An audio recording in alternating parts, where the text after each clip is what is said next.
Hi everyone, आज ये 14 जनवरी 2026 के करंट अफेयर स्टैटिक जी के क्वेश्चन को डिस्कस करते हैं। So let's get started without any further delay.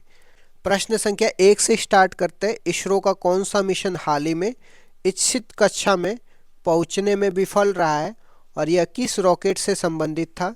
तो यह PSLV C62 से संबंधित था और इसका नाम EOS N1 मिशन था। इसरो ने 12 जनवरी 2026 को PSLV C62 लॉन्च व्हीकल से 16 उपग्रह को लॉन्च किया था। इसमें से मुख्य रूप से EOS N1 जो पृथ्वी का अवलोकन उपग्रह था, अन्वेषा DRDO का सर्विलांस उपग्रह था और थाईलैंड इंग्लैंड का थियोस 2 भी शामिल था। लॉन्च के 10 मिनट बाद प्रेशर की समस्या के कारण यह इच्छित कक्षा में स्थापित होने में विफल रहा है। इसरो के इतिहास में पहली बार हुआ है जब PSLV की 2 लगातार उड़ानें C61, C62 विफल हो गई हैं। नेक्स्ट क्वेश्चन पे आ जाते हैं।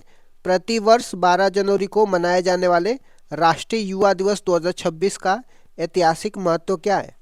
तो यह दिवस स्वामी विवेकानंद की जयंती के उपलक्ष्य में मनाया जाता है। स्वामी विवेकानंद का जन्म 12 जनवरी 1863 में कोलकाता में हुआ था। उनके बचपन का नाम नरेंद्र दत्त था। उन्हें विवेकानंद का नाम खेतड़ी के महाराजा अजीत सिंह ने दिया था। उन्होंने 1893 में शिकागो धर्म सम्मेलन में भाग लिया था। 1897 में बेलूर मठ में रामकिशन मिशन की स्थापना करी थी। भारत सरकार ने 1984 में इसे राष्ट्रीय युवा दिवस के रूप में घोषित किया है। अंतर्राष्ट्रीय युवा दिवस 12 अगस्त को मनाया जाता है, तो ये भी आपको ध्यान में रखना है। अगले प्रश्न पे आ जाते हैं। हाल ही में DRDO द्वारा सफल परीक्षण की गई स्वदेशी MPAT-GM की मुख्य विशेषता क्या है? इसकी टॉप अटैक कैपेबिलिटी और मैन पोर्टेबल होना मुख्य विशेषता है। इसका पूरा नाम man portable anti tank guided missile है। इसका सफल परीक्षण महाराष्ट्र में किया गया था। यह तीसरी पीढ़ी की मिसाइल है जो दागो और भूल जाओ फायर एंड फॉरगेट सिद्धांत पे काम करती है और चलते हुए लक्ष्य पर भी हमला कर सकती है। इसी संदर्भ में भारतीय सेना ने लॉजिस्टिक मैनेजमेंट के लिए DIME नामक डिजिटल प्लेटफॉर्म लॉन्च किया है, तो ये भी आपको ध्यान में रखना है। अगले प्रश्न पे आ जाते हैं। भारतीय सेना की किस महिला अधिकारी को UN महासचिव पुरस्कार 2025 से सम्मानित किया गया है? तो मेजर स्वाति शांता कुमार को UN महासचिव पुरस्कार 2025 से सम्मानित किया गया है। उन्हें यह पुरस्कार लैंगिक समावेशन, जेंडर इंक्लूजन और शांति स्थापना के योगदान में दिया गया। वर्तमान में वह साउथ सूडान में पीस कीपिंग फोर्स के साथ काम कर रही है। यह पुरस्कार UNO महासचिव एंटोनियो गुतेरेस द्वारा दिया गया है। अगले प्रश्न पे आ जाते हैं। केरल का पहला तितली अभ्यारण्य बटरफ्लाई सेंचुरी कौन सा है? अरालम बटरफ्लाई अभ्यारण्य है। यह केरल का पहला तितली अभ्यारण्य है जो चिकनी पूजा नदी के किनारे स्थित है। यहाँ भारत की सबसे बड़ी तितली दक्षिणी बर्डविंग पाई जाती है, जिसको साउदर्न बर्डविंग भी बोला जाता है। भारत का 58वां टाइगर रिजर्व की बात करते हैं तो इसका नाम माधव टाइगर रिजर्व है और कहाँ पे है? मध्य प्रदेश में। 107वां राष्ट्रीय उद्यान कौन सा है? तो सिमलीपाल उद्यान है और ये कहाँ पे है? ये उड़ीसा में है, तो ये भी आपको ध्यान में रखना है। अगले प्रश्न पे आ जाते हैं। साझा शक्ति अभ्यास का आयोजन कहाँ पे किया गया है और इसकी प्रकृति क्या है? इसका आयोजन पुणे महाराष्ट्र में आयोजित एक संयुक्त सैन्य नागरिक सम्मेलन अभ्यास है। इसमें सेना की तीनों विंग्स, पुलिस और नागरिक संस्थाओं ने मिलकर भाग लिया है। इसका उद्देश्य नागरिक और सैन्य सेवाओं के बीच में बेहतर तालमेल स्थापित करना है। नेक्स्ट क्वेश्चन पे आ जाते हैं। 83वें गोल्डन ग्लोब्स अवार्ड 2026 में लियोनार्डो डिकैप्रियो की किस फिल्म ने 5 पुरस्कार जीता है? तो वन बैटल आफ्टर अनदर ने 5 पुरस्कार जीता है। इस फिल्म को कॉमेडी कैटेगरी में सर्वश्रेष्ठ फिल्म पुरस्कार मिला है। ड्रामा कैटेगरी में सर्वश्रेष्ठ फिल्म पुरस्कार का अवार्ड हैंडमेड को मिला है। विश्व का सबसे बड़ा AI फिल्म अवार्ड ट्यूनीशिया के डायरेक्टर जोबर जल्सी की फिल्म लिली को दुबई में मिला है, तो ये भी आपको ध्यान में रखना है। अगले प्रश्न पे आ जाते हैं। मेघालय की पहली महिला मुख्य न्यायाधीश के रूप में किसे नियुक्त किया गया है? जस्टिस रेवती मोहिते डेरे को चुना गया है। उन्होंने जस्टिस सोमेन सेन का स्थान लिया है। भारत की किसी हाई कोर्ट की पहली महिला न्यायाधीश अन्ना चांडी थी और पहली महिला मुख्य न्यायाधीश लीला सेठ थी। जजों की नियुक्ति की बात करते हैं तो इसके लिए कोलेजियम प्रणाली चलाया जाता है जिसमें CGI + 4 वरिष्ठ जज होते हैं। अगले प्रश्न पे आ जाते हैं। कर्नाटक सरकार द्वारा अक्का पांडे योजना को मंजूरी देने का मुख्य उद्देश्य क्या है? महिलाओं और नाबालिग लड़कियों की सुरक्षा सुनिश्चित करना है। इसके तहत रात में पेट्रोलिंग बढ़ाना, बाल विवाह रोकना, मानव तस्करी व नशीली दवाओं पर अंकुश लगाना शामिल है। संविधान का अनुच्छेद 23 मानव अंगों की तस्करी और जबरन श्रम पर रोक लगाता है, तो ये भी आपको ध्यान में रखना है। नेक्स्ट क्वेश्चन पे आ जाते हैं। ब्यूरो ऑफ इंडियन स्टैंडर्ड द्वारा शुरू की गई शाइन योजना क्या है? यह महिलाओं द्वारा बनाए गए उत्पादों की गुणवत्ता और मानक तय करने के लिए एक पोर्टल है, तो ये भी आपको ध्यान में रखना है। शाइन का अर्थ है standard help inform and nature empower women है।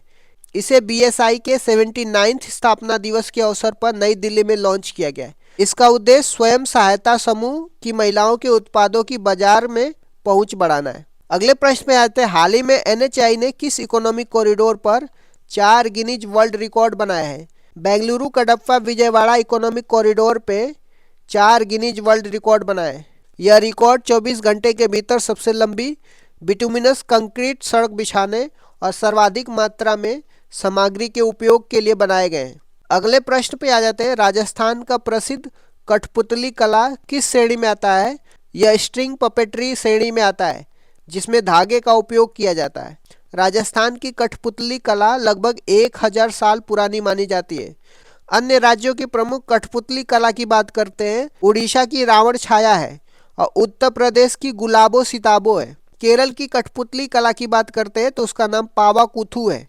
पश्चिम बंगाल, असम और त्रिपुरा में इसे पुतुल नाच के नाम से जाना जाता है, तो ये भी आपको ध्यान में रखना है। जनगणना 2011 का देखते हैं। भारत में जनगणना की शुरुआत कब हुई थी? तो 1872 में हुई थी। और उस समय वायसराय कौन थे? मायो। वैज्ञानिक आधार पर या दशकीय आधार पर जनगणना की शुरुआत कब हुई थी? 1881 में हुई थी। और उस समय रिपन वायसराय थे। और यह तय किया गया कि हर 10 वर्ष के अंतराल में जनगणना होगी। जनगणना कराने वाले सर्वोच्च अधिकारी को क्या कहते हैं? जनगणना आयुक्त बोलते हैं या कमिश्नर बोलते हैं। भारत के पहले जनगणना आयुक्त कौन थे? WC प्लाउंटेन। 2011 की जनगणना क्रम में कौन से नंबर की गणना थी? तो 15वें नंबर की थी। स्वतंत्र भारत की 1951 से यह कौन से नंबर की जनगणना थी? तो 7वें नंबर थी।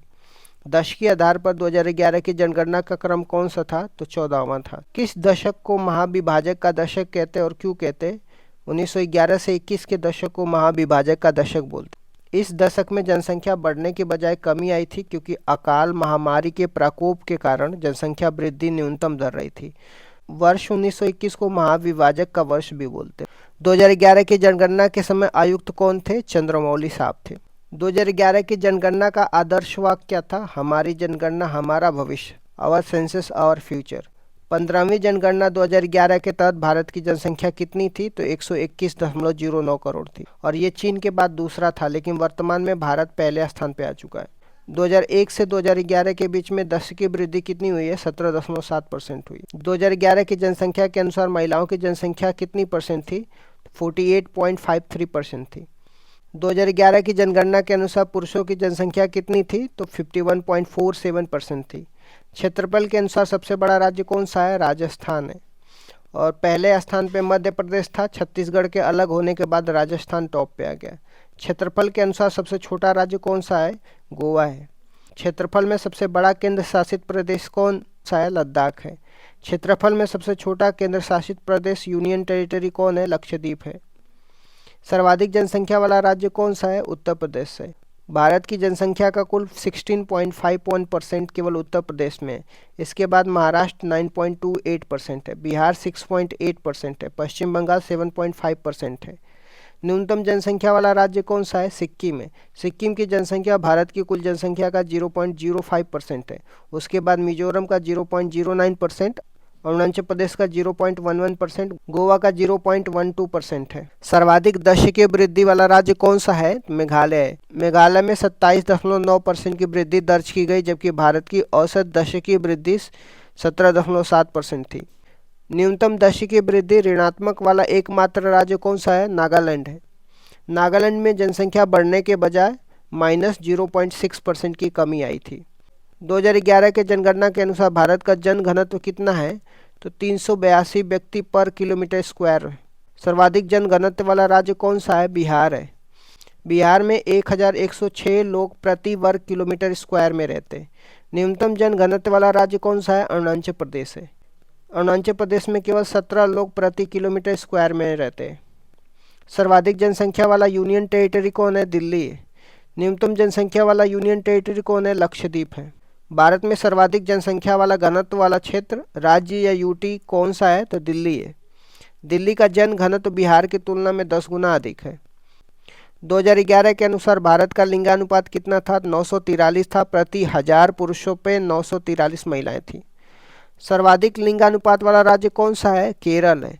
केरल में 1000 पुरुषों पे 1084 महिलाएं हैं। यह भारत का एकमात्र ऐसा राज्य है जहां लिंग अनुपात 1000 से अधिक है। न्यूनतम लिंगानुपात वाला राज्य कौन सा है? हरियाणा है। हरियाणा में 1000 पुरुषों पे 879 महिलाएं। 0 से 6 वर्ष आयु वर्ग के बच्चों का बाल लिंगानुपात में कौन सा राज्य टॉप पे है? अरुणाचल प्रदेश है, जिसमें अरुणाचल प्रदेश 972 है। 0 से 6 वर्ष आयु वर्ग के बच्चों का बाल लिंगानुपात में कौन सा राज्य न्यूनतम है? हरियाणा है, 834 है इसकी संख्या। 2011 में भारत की साक्षरता दर कितनी रही है? 73% रही है। पुरुषों की साक्षरता दर 80.09% और महिलाओं की साक्षरता दर 64.6% थी। सर्वाधिक साक्षरता वाला राज्य कौन सा है? केरल है और यहाँ पे 94% साक्षरता है। न्यूनतम साक्षरता वाला राज्य कौन सा है? बिहार है, यहाँ पे 61.8% है। सर्वाधिक ग्रामीण जनसंख्या वाला राज्य कौन सा है? हिमाचल प्रदेश है। हिमाचल प्रदेश की 90% जनसंख्या गाँव में रहती है। सर्वाधिक नगरीय जनसंख्या वाला राज्य प्रतिशत के अनुसार कौन सा है? तो गोवा है। यहाँ पे 62.2% जनसंख्या शहर में रहती है। सर्वाधिक नगरीय जनसंख्या वाला राज्य संख्या के अनुसार कौन सा है? महाराष्ट्र है। यहाँ पे 5.08 करोड़ लोग नगरीय जनसंख्या में रहते हैं। सर्वाधिक अनुसूचित जाति जनसंख्या वाला राज्य संख्या के अनुसार कौन सा है? तो उत्तर प्रदेश है। यहाँ पे लगभग 1.25 करोड़ SC शेड्यूल कास्ट जनसंख्या रहती है। सर्वाधिक अनुसूचित जाति जनसंख्या वाला राज्य प्रतिशत के अनुसार कौन सा है? पंजाब है। यहाँ पे लगभग 32% SC जनसंख्या परसेंट में रहती है। सर्वाधिक अनुसूचित जनजाति शेड्यूल ट्राइब जनसंख्या वाला राज्य संख्या के अनुसार कौन सा है? मध्य प्रदेश है। यहाँ पे लगभग 1.5 करोड़ शेड्यूल ट्राइब जनसंख्या रहती है। सर्वाधिक अनुसूचित जाति शेड्यूल ट्राइब जनसंख्या वाला राज्य प्रतिशत के अनुसार कौन सा है? मिजोरम है। मिजोरम राज्य की 94% जनसंख्या शेड्यूल ट्राइब में आती है। आ जाते हैं संविधान की प्रमुख अनुसूचियाँ और अनुच्छेद के बारे में। संविधान सभा की पहली अनुसूची में क्या लिखा है? तो संविधान सभा की पहली अनुसूची में 28 राज्य और 8 यूनियन टेरिटरी के बारे में लिखा है। दूसरी अनुसूची किससे संबंधित है? वेतन भत्ते और पेंशन का जिक्र किया गया है। तीसरी अनुसूची किससे संबंधित है? शपथ संबंधी उल्लेख है। चौथी अनुसूची किससे संबंधित है? राज्यसभा की सीटों का उल्लेख चौथी अनुसूची में। पांचवी अनुसूची किससे संबंधित है? अनुसूचित जाति और अनुसूचित जनजाति शेड्यूल कास्ट और शेड्यूल ट्राइब क्षेत्रों के प्रशासन से संबंधित है। छठी अनुसूची में किन 4 राज्यों के जनजातीय प्रशासन का उल्लेख है? असम, त्रिपुरा, मेघालय, मिजोरम। सातवीं अनुसूची किससे संबंधित है? केंद्र और राज्य के बीच शक्ति का बंटवारा दिया गया है, जिसमें संघ सूची, समवर्ती सूची और राज्य सूची दिया गया है। आठवीं अनुसूची में कितनी भाषाएं का उल्लेख किया गया? आठवीं अनुसूची में 22 भाषाओं का उल्लेख किया गया। मूल संविधान में 14 भाषाएं थी। 21वां संविधान संशोधन करके सिंधी जोड़ा जाता है। 71वां संविधान संशोधन करके नेपाली, मणिपुरी और कोंकणी को डाला जाता है। 92वां संविधान संशोधन करके बोडो, डोंगरी, संथाली, मैथिली को जोड़ा जाता है। इस तरीके से 8वीं अनुसूची में 22 भाषाओं का उल्लेख किया गया है। 9वीं अनुसूची किस संविधान संशोधन द्वारा जोड़ी गई और किससे संबंधित है? तो पहले संविधान संशोधन 1951 में जोड़ी गई थी, भूमि सुधार से संबंधित है। 10वीं अनुसूची किस संविधान संशोधन द्वारा जोड़ी गई और किससे संबंधित है? 10वीं अनुसूची 52nd कॉन्स्टिट्यूशनल अमेंडमेंट करके जोड़ी जाती है। इसमें दल बदल संबंधी प्रावधान दिया गया है। 11वीं अनुसूची किस संविधान संशोधन द्वारा जोड़ी जाती है और ये किससे संबंधित है और इसमें कितने विषय हैं? 11वीं अनुसूची 73वें संविधान संशोधन द्वारा जोड़ा जाता है। 11वीं अनुसूची 73वां संविधान संशोधन द्वारा जोड़ी जाती है, जिसमें पंचायती राज, जिसमें लोकल गवर्नमेंट से संबंधित है। इसमें कुल 29 विषय है। 73वां संविधान संशोधन 24 अप्रैल 1993 से लागू होता है। 12वीं अनुसूची किस संविधान संशोधन द्वारा जोड़ी गई और किससे संबंधित है? 74वां संविधान संशोधन द्वारा 12वीं अनुसूची को जोड़ा जाता है। इसमें नगर निकाय से संबंधित है। आ जाते कुछ रिवीजन करने के लिए। ब्राइट स्टार युद्ध अभ्यास भारत के साथ कौन सा देश शामिल है? मिस्र शामिल है। 3I एटलस दूरबीन कहाँ स्थित है? चिली में। स्कूल कक्षाओं में मोबाइल पर बैन लगाने वाला कौन सा देश बन गया है? South Korea. ई मोबिलिटी को बढ़ावा देने के लिए किसने पहल शुरू करी है? दिल्ली सरकार ने। दोस्ती पहला युद्ध अभ्यास किसके बीच में हुआ है? दिल्ली और ओस्लो के बीच में हुआ है। नया गोल्डन वीजा प्रोग्राम कहाँ पे स्टार्ट हुआ है? ओमान में हुआ है। स्क्रू बर्म परजीवी को कौन फैलाता है? मक्खियां फैलाती हैं। नो हेलमेट नो फ्यूल नियम किस राज्य का है? उत्तर प्रदेश का है। 20 साल पुराना फाइट शोर कहाँ पे मिला है? राजस्थान के जैसलमेर में मिला है। ओनम किस राज्य का त्यौहार है? केरल का है। राष्ट्रीय खेल दिवस कब मनाते हैं? 29 अगस्त को मनाते हैं। आर्द्रभूमि संरक्षण पुरस्कार किसे मिला है? जयश्री वेंकटेशन को। आर्द्रभूमि संरक्षण पुरस्कार किसे मिला है? जयश्री वेंकटेशन को। इस तरीके से मैंने कुछ इंपॉर्टेंट क्वेश्चन डिस्कस कर दिया। Thank you so much guys, keep loving keep supporting, bye bye, see you tomorrow.